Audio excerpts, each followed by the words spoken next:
대강절 첫 번째 날입니다. 기다림과 소망이라는 말씀의 제목으로 함께 말씀을 나누겠습니다. 오늘부터 대강절이 시작합니다.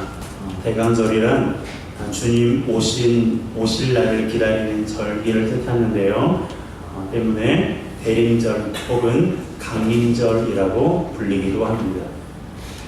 보통은 성탄절을 기준으로 4주 전부터 대강절로 지키고 있습니다. 그러므로 성탄절은 오신 예수님을 기념하며 감사하는 날일 뿐만 아니라 다시 오실 예수님을 기다리며 우리에게 소망을 주는 시간입니다. 방금 광고 시간에 말씀드렸던 것처럼 여러분들이 대강절 묵상집을 읽으시면서 이전보다 더 뜻깊고 은혜로운 성탄절을 준비하시기를 주님의 이름으로 축복합니다. 여러분 모죽을 아시죠? 왕대라고도 불리는데요. 한번 그림을 보여주시겠어요? 이것은 씨를 뿌린 후에 5년 동안 아무리 물을 주로 가꾸어도 싹이 나지 않는다고 합니다. 하지만 5년이 지난 어느 날 손가락만한 죽순이 돋아나서 주 성장기인 4월이 되면 갑자기 하루에 80cm씩 쑥쑥 자라기 시작해서 30m가 넘게 자란다고 합니다. 그렇다면 왜 5년이란 세월 동안 자라지 않았던 것일까요? 땅을 파보았더니 대나무의 뿌리가 사방으로 뻗어나가서 심리가 넘도록 땅속 깊숙이 자리 잡고 있더라는 겁니다. 5년간 숨죽이듯 뿌리를 내리며 내실을 가지다가 5년 후에 당당하게 세상의 모습을 드러낸 것입니다. 사람들은 변화가 보이지 않는 사람을 보면서 노력하지 않는다고 말하고 변화되지 않는 상황을 보면서 쉽게 절망합니다. 타성이 젖은 우리의 눈에는 아무 의미 없는 세월로 보이지만 수많은 노력과 헌신이 보이지 않는 땅속, 물속, 그리고 하늘 위에서 계속 시도되고 있었습니다. 그래서 기다림은 무의미하지 않고 가장 고상한 행동이에요. 혹시 하나님께서 응답하실 때를 기다리다가 지치고 낙심하신 분이 계십니까? 아무리 기도해도 하나님께서 응답하지 않는다고 하나님께 서운한 마음을 갖고 계신 분이 계시나요? 하나님께서 우리에게 가장 좋은 때에 가장 좋은 방법으로 응답하시려고 지금 땅속 깊숙이 준비하고 계심을 믿으시기를 바랍니다. 그런데요, 우리의 기도가 응답되기를 기다리는 것보다, 그리고 이스라엘 백성이 예수님을, 즉 메시아를 기다린 것보다 하나님 아버지는 훨씬 더 오랜 시간 동안 우리를 참고 기다리셨습니다. 이스라엘 백성이 타락하여 하나님을 배반할 때에 예수님이 오셔서 그들을 멸하실 수도 있었지만, 예수 믿는 자들을 무시하고 핍박하는 이때에 예수님께서 오셔서 세상의 종말을 선언하실 수도 있었지만 그렇게 하지 않으셨습니다. 이유는 하나님, 한 사람이라도 더 구원하기 위해서입니다. 한 사람이라도 더 구원하시기 위해 참고 또 참으시면서 기다리신 것이 바로 지금 오늘까지 온 거예요. 그런데 하나님께서 무작정 참고 기다리신 것이 아닙니다. 고대로부터 지금까지 계속해서 말씀해 오고 계신 것이 있어요. 그것이 무엇입니까? 예수님을 이 땅에 보내시겠다는 것이고요. 그리고 이미 우리에게는 예수님을 보내셨다라고 지금도 부단히 우리에게 말씀하고 있습니다. 그것을 기록하고 있는 책이 성경이에요. 그래서 성경의 주제는 예수 그리스도입니다. 여러분 잘 아시는 것처럼 구약 성경은 앞으로 오실 예수님에 관한 예언의 말씀이고, 신약 성경은 오신 예수님 그리고 다시 오실 예수님에 관한 말씀이에요. 그리고 구약에는 오실 예수님에 관한 예언이 무려 350회나 기록되어 있는데요. 8번만 맞아도 기적이라고 하는데 예수님에 대한 예언이 350번이나 완벽하게 일치한 걸 보면 이것은 기적 중의 기적이고 세상에서 가장 놀랍고 신비로운 일입니다. 그렇습니다. 예수님이 이 땅에 오신 것은 갑자기 하루아침에 하나님께서 이제 보내야겠다 라고 생각해서 보내신 게 아니에요. 하나님이 오래전부터 그의 사랑 안에서 계획하신 것입니다. 그래서 성경에는 예수님의 죽음, 배반, 부활과 그분의 외모에 관한 예언의 말씀도 기록되어 있고요. 그분의 탄생까지도 세세하게 구체적으로 기록되어 있습니다. 한번 볼까요? 자, 스가랴 11장 12절입니다. 함께 읽습니다. 내가 그들에게 이르되 너희가 좋게 여기거든 내 품삯을 내게 주고 그렇지 아니하거든 그만두라. 그들이 곧 은 30개를 달아서 내 품삯을 삼은지라. 은 30개 예수님께서 팔릴 때에 지불했던 돈입니다. 바로 예수님의 배반을 예언한 말씀이고요. 시편 22편 1절입니다. 함께 읽습니다. 내 하나님이여 내 하나님이여 어찌 나를 버리셨나이까. 어찌 나를 멀리하여 듣지 아니하시며 내 신음소리를 듣지 아니하시나이까. 아시죠? 예수님께서 십자가상에서 말씀하셨던 내용입니다. 시편 16편 10절입니다. 함께 읽습니다. 이는 주께서 내 영혼을 스올에 버리지 아니하시며 주의 거룩한 자를 멸망시키지 않으실 것입니다. 이것은 예수 그리스도의 부활을 다윗을 통해서 우리에게 예언하신 말씀이고요. 또한 이사야 53장 2절 함께 읽습니다. 그는 주 앞에서 자라나기를 연한 순 같고 마른 땅에서 나온 뿌리 같아서 고운 모양도 없고 풍채도 없은즉 우리가 보기에 흠모할 만한 아름다운 것이 없도다. 이것은 예수님의 외모에 관한 예언의 말씀입니다. 나중에 기회가 되면 여러분에게 예수님의 진짜 모습을 물론 예수님의 진짜 모습은 아니지만 유사한 모습을 보여드리겠습니다. 우리는 지금 속고 있거든요. 자, 마지막으로 예수님의 탄생에 대한 예언도 구약에 기록되어 있는데요. 그것이 바로 오늘 본문의 말씀입니다. 자, 이사야 7장 14절 말씀 함께 읽습니다.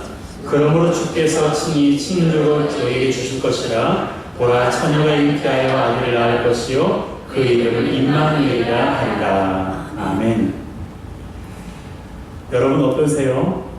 구약 성경에는 예수 그리스도에 관한 예언의 말씀이 무려 몇 번이요? 따라합시다. 350번. 여러분 구약 성경에는 예수 그리스도에 관한 예언의 말씀이 무려 350번 이상 기록되어 있어요.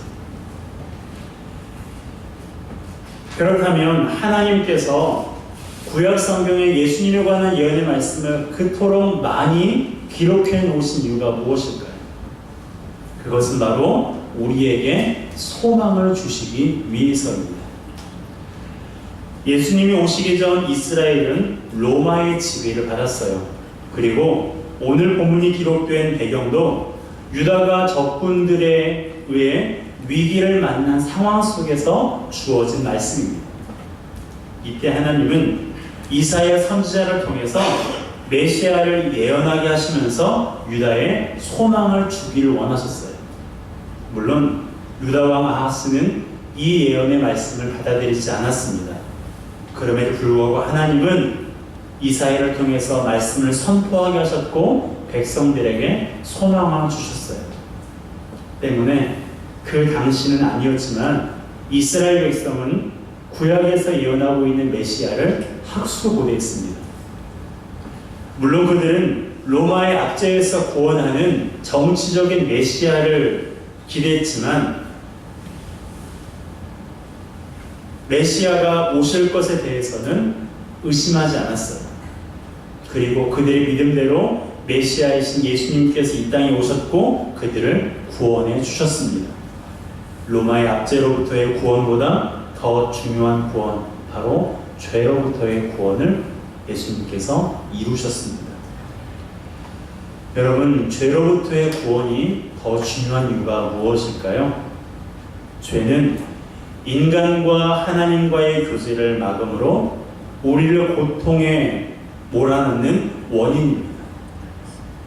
그럼에도 우리의 능력으로는 해결할 수 없기에 예수님께서는 로마의 압제로부터의 구원보다 더 중요한 죄로부터의 구원을 십자가에서 이루시는 거예요.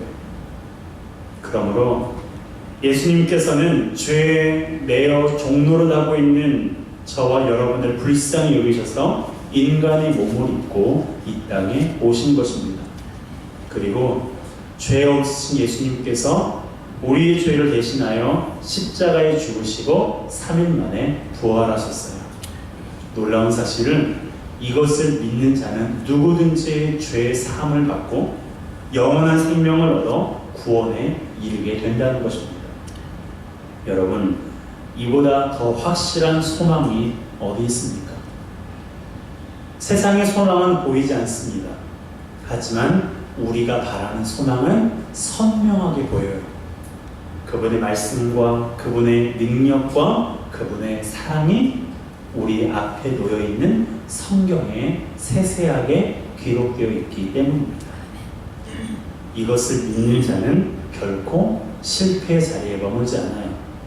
낙심의 자리에서도 일어나게 되고 절망의 순간에서도 포기하지 않습니다. 아마도 대표적인 인물이 욥일 것입니다. 욥만큼 절망적인 상황을 만난 사람이 흔치 않거든요. 잘 아시는 것처럼 그는 하루아침에 모든 것을 잃어버렸습니다. 한순간에 수만 마리나 되는 가축이 몰살당했고 10명의 자녀들이 집이 무너져 죽임을 당했습니다. 자신의 몸에는 심한 피부병이 생겨 기와장으로 자기 몸을 긁는 신세가 되었어요. 함께 열심히 하나님을 섬겼던 아내는 차라리 하나님을 욕하고 죽으라는 말을 남기고 떠나버렸습니다. 이 모든 일이 언제 일어났어요? 하루아침에 일어났어요. 이보다 더 절망스러운 상황이 또 어디 있나 싶을 정도입니다. 그러나 욥은 어떻습니까? 소망을 잃지 않았어요. 그는 소망을 잃지 않았습니다. 그가 사랑하는 모든 것들이 사라지고 그가 소유한 모든 것들이 다 없어졌음에도 불구하고 그는 절망하지 않았습니다. 그 이유가 무엇일까요? 하나님이 나의 소망임을 믿었기 때문입니다. 자, 욥기 1장 21절 함께 읽습니다. 가로되 내가 모태에서 적신 나오사온즉 또한 적신이 보라지라 주신 이도 여호와시오 여호와시니 여호와의 이름이 찬송을 받으실지이다 하고. 아멘. 여러분, 욥은요 하나님을 소망으로 삼았어요. 이스라엘 백성은 오실 메시아를 소망으로 삼았습니다. 그러면 저와 여러분은 누구를 소망으로 삼고 있습니까? 예수 그리스도가 여러분의 삶의 소망이심을 기억하시기 바랍니다. 예수 그리스도가 나의 소망이심을 항상 믿음으로 고백하는 우리 모두가 되시기를 주님의 이름으로 축복합니다. 그런데요, 예수님께서 우리의 소망이신데 예수님께서 우리의 소망이신 것보다 더 놀라운 사실이 있습니다. 그게 뭘까요? 예수 그리스도께서 우리의 소망이시면 우리가 어떤 절망과 어떠한 낙심 가운데서도 빠지지 않고 우리가 벌떡벌떡 일어날 수 있는데 이 사실보다 더 놀라운 것이 있어요. 자, 그게 무엇인지 알려드리겠습니다. 따라해볼까요? 예수님이 나와 함께 계시는 것입니다. 그렇습니다. 예수님께서 우리의 소망이신 것보다 더 놀라운 사실은요, 그 소망의 주님이 먼 데서 우리를 바라보시면서 얘들아 내가 너희들의 소망이야 라고 말씀하신 것이 아니라 우리 이 좁디져가는 우리의 마음 안에 계셔서 우리와 거하고 계신다는 거예요. 자, 14절의 말씀 함께 읽습니다. 그러므로 주께서 친히 징조를 너희에게 주실 것이라 보라 처녀가 잉태하여 아들을 낳을 것이요 그의 이름을 임마누엘이라 하리라. 아멘. 자, 처녀가 잉태하여 아들을 낳을 것이요 그의 이름을 임마누엘이라 하리라. 하나님을 알지 못하고 또한 믿음이 연약한 사람들은 이 말씀을 보면서 터무니없다라고 생각합니다. 상식적이지 않다는 거죠. 어떻게 처녀가 잉태할 수가 있냐는 겁니다. 그런데 여러분들이 잘 알고 있는 것처럼 성경에는 세상적인 그리고 인간적인 관점으로 바라볼 때에 터무니없는 사건들, 도무지 이해할 수 없는 사건들이 너무너무 많습니다. 홍해가 갈라져 마른 땅이 된 것도 그렇고요. 광야에서 메추라기와 만나가 40년 동안 내린 것도 그렇고요. 반석에서 광야에 있는 그 반석에서 물이 나오는 것도 그렇고, 죽은 자가 살아나고 병든 자가 고침받고 눈먼 자가 눈을 뜨는 말도 안 되는 이해할 수 없는 비상식적인 일들이 성경에 너무나 많이 기록되어 있습니다. 그 중에 대표적인 것이 바로 처녀가 잉태하여 아들을 낳는다는 거예요. 그러나 우리는 알고 있습니다. 그렇게 비상식적이고 그렇게 이해할 수 없는 그 일들이 하나님 손에 있으면 가능하다는 거예요. 그래서 처녀가 잉태하여 아들을 낳는 것도 우리 보기에는, 사람들이 보기에는 터무니없지만 그래 하나님이라면 하실 수 있어.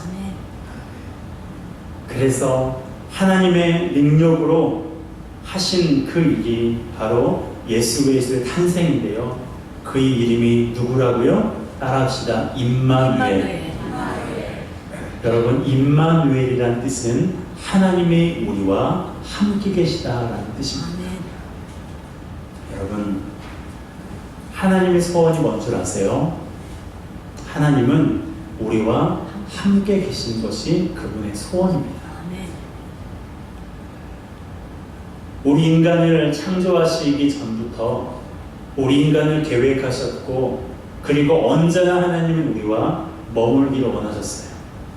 그런데 아담으로부터 지금까지 이르기에 우리에게 죄가 있기에 함께 있을 수가 없는 것입니다. 하나님과 죄는 상극이에요. 하나님은 죄를 알지도 못하시고 죄가 티끌만큼도 없으신 분이십니다. 때문에 우리에게 죄가 있기 때문에 하나님은 우리 안에 들어오실 수도 없고 우리와 교통할 수도, 소통할 수도 없는 거예요. 죄 문제만 해결되면 함께 있을 수 있는데, 문제는 속죄의 제물로 삼을 흠없는 어린 양이 없는 것입니다. 여러분, 구약에는 어떻게 죄를 용서받았습니까? 내가 어떤 죄를 범하면 어린 양을 끌고 와서 어린 양을 죽이고 그 머리에 자신의 죄를 고백함으로 그 어린 양을 죽여 불을 태워 하나님 앞에 올리는 그런 방법으로 죄를 용서받았습니다. 그때 중요한 것은 그 어린 양이 어떤 어린 양입니까? 흠 없는 어린 양. 상처난 곳, 어떠한 곳도 흠이 없이 깨끗한 어린 양을 잡아서 불을 태워 올려드릴 때 그것이 인간의 죄를 속함받는 길이었어요. 그런데 문제는 어린 양을 잡아서 드리는 그 속죄는요, 반복적으로 해야 됩니다. 내가 죄를 범할 때마다 늘 날마다 해야 되는 아주 불편하고 아주 힘든 제사였어요. 그것을 우리에게 짐을 주고 싶지 않으셨습니다. 그래서 한 번의 제사로 모든 사람의 죄를 용서할 방법을 하나님께서 찾으셨어요. 그런데 아무리 눈을 씻고 찾아봐도 죄 없는 사람이 한 사람도 없는 거예요.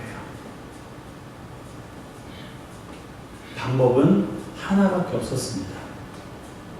죄가 없으신 하나님이 사람의 모습으로 이 땅에 오셔서 죄가 없는 사람으로서 친히 어린 양이 되어주신 거였어요. 친히 속죄의 제물이 되어주시는 것, 그것밖에는 방법이 없으셨기 때문에 하나님께서 사람의 몸을 입고 이 땅에 오심으로 십자가에서 피 흘려 죽으신 것입니다. 그래서 처녀 마리아의 몸에 성령으로 잉태하여 이 땅에 오신 거예요. 여러분, 예수님은 처음부터 십자가에 죽으시기 위해 이 땅에 오셨어요. 그래서 이제 저는 예수님의 생일을 축하한다고 말하는 게 조금 마음이 불편합니다. 그래서 축하라고 하기보다는 저는 성탄 감사 예배라고 그렇게 말하는 게 제 마음 편하고, 그래서 제가 그렇게 여러분과 함께 성탄 감사 예배를 이후에 드리고 있습니다.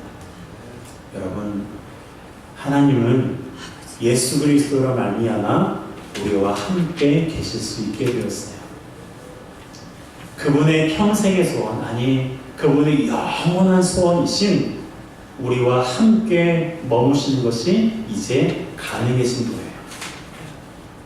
그 소원은 지금도 유효해서 우리와, 그리고 아직 하나님을 알지 못하는 사람들에게도 이 복음이 전해져서 그들도 하나님은 함께 머물기를 원하고 계십니다. 이 땅에서뿐만 아니라 영원한 하나님 나라에서도 우리와 함께 있고 싶어 하시는 그 하나님, 그래서 우리에게 육체의 생명뿐만 아니라 영원한 생명을 허락하신 것입니다. 우리의 생명이 이 땅에서 끝나면 하나님은 굳이 예수님을 보내어 우리의 죄를 속하지 않으셨을 거예요. 겨우 70년, 겨우 100년, 120년밖에 안 되니까요. 그러나 하나님은 이 땅에서뿐만 아니라 영원한 하나님 나라에서 영원까지 우리와 함께 하고 싶으셨기 때문에 육신의 생명이 아닌 영원한 생명을 예수 그리스도로 말미암아 우리에게 주신 것입니다. 여러분, 영원한 생명을 소유하셨습니까? 내 안에 영원한 생명을 소유하고 있다는 것을 확신하십니까? 그것을 확신하신 분은 그것을 주신 하나님 앞에 감사하며 그분께 헌신하며 살아가시기 바라고요. 아직 내 안에 영원한 생명이 있는 것을 알지 못하고 그것을 믿지 못하는 분이 계시다면 예수 그리스도를 믿음으로 영원한 생명을 소유하여 이 땅에서뿐만 아니라 영원한 하나님 나라에서도 하나님과 함께 살아감으로 승리하고 기쁨이 넘치는 삶을 살아가는 우리 모두가 되시길 주님의 이름으로 축복합니다. 함께 이 시간 찬양하겠습니다. 주님 다시 오실 때까지 나는 이 길을 가리라.